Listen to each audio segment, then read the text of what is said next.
juga sumber yang didapat tuh real time aja gitu. Media sosial, karena aku Gen Z ya, biasanya media sosial tuh lebih akurat gitu sih, terus lebih kayak bener-bener.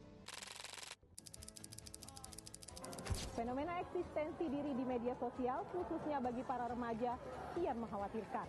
Mereka bahkan tidak bisa membedakan mana dunia maya dan mana dunia nyata. Anak Indonesia mengalami ketergantungan dan kebablasan dalam bermedia. Pejabat Bupati Bombana, Burhanuddin bersama istrinya, Fatmawati Kasim Marewa, menjadi perhatian publik. Gaya hidup pejabat publik ini terlihat dari unggahan media sosial milik @putra hedonis, mulai dari koleksi tas branded yang nilainya mencapai ratusan juta rupiah. Assalamualaikum warahmatullahi wabarakatuh. Halo teman-teman, perkenalkan nama saya Okta Anjani. Saya dari Fakultas Ilmu Sosial dan Ilmu Politik, jurusan Administrasi Publik. NIM saya 1258010032. Di sini saya akan menerangkan materi tentang Kompas Bangsa di Era Disrupsi. Apa itu Kompas Bangsa di Era Disrupsi? Pancasila berperan sebagai kompas atau panduan moral bangsa Indonesia di era disrupsi, yaitu masa perubahan yang cepat dan tak terduga akibat perkembangan teknologi, krisis iklim, dan polaritas geopolitik. Sebagai ideologi negara, Pancasila membantu menjaga identitas bangsa dan memberikan arah di tengah berbagai tantangan tersebut.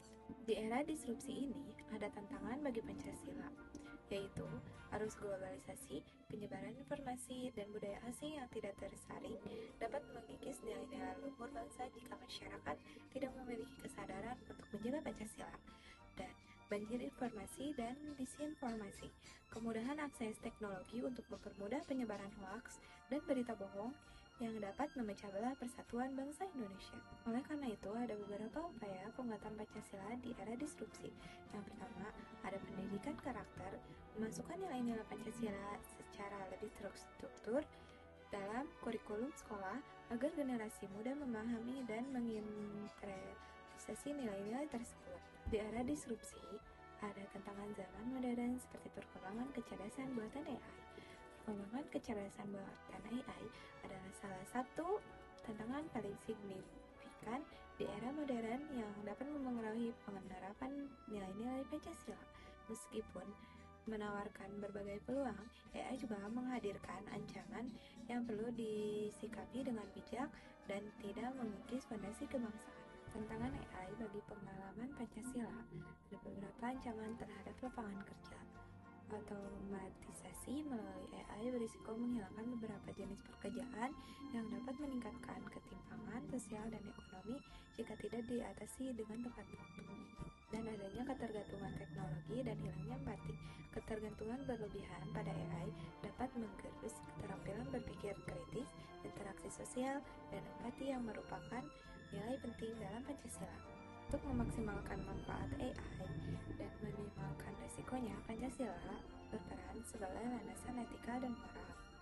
Oleh karena itu, ada upaya strategis, pemerintah dan masyarakat perlu bekerja sama untuk menghadapi tantangan ini.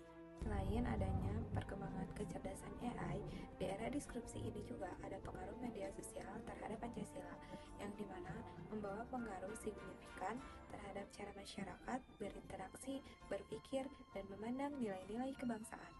Terkait Pancasila, media sosial menghadirkan sisi positif sebagai alat untuk menyebarkan nilai-nilai luhur, namun di sisi lain juga menimbulkan tantangan besar akibat penyebaran hoaks dan ujaran kebencian. Media sosial juga ada dampak positifnya, yaitu penyebaran nilai-nilai Pancasila dan mendorong toleransi, memperkuat persatuan, dan meningkatkan partisipasi publik. Seperti adanya media sosial memungkinkan masyarakat untuk berpartisipasi dalam diskusi publik mengenai isu-isu nasional sehingga dapat menumbuhkan pemahaman prinsip-prinsip Pancasila.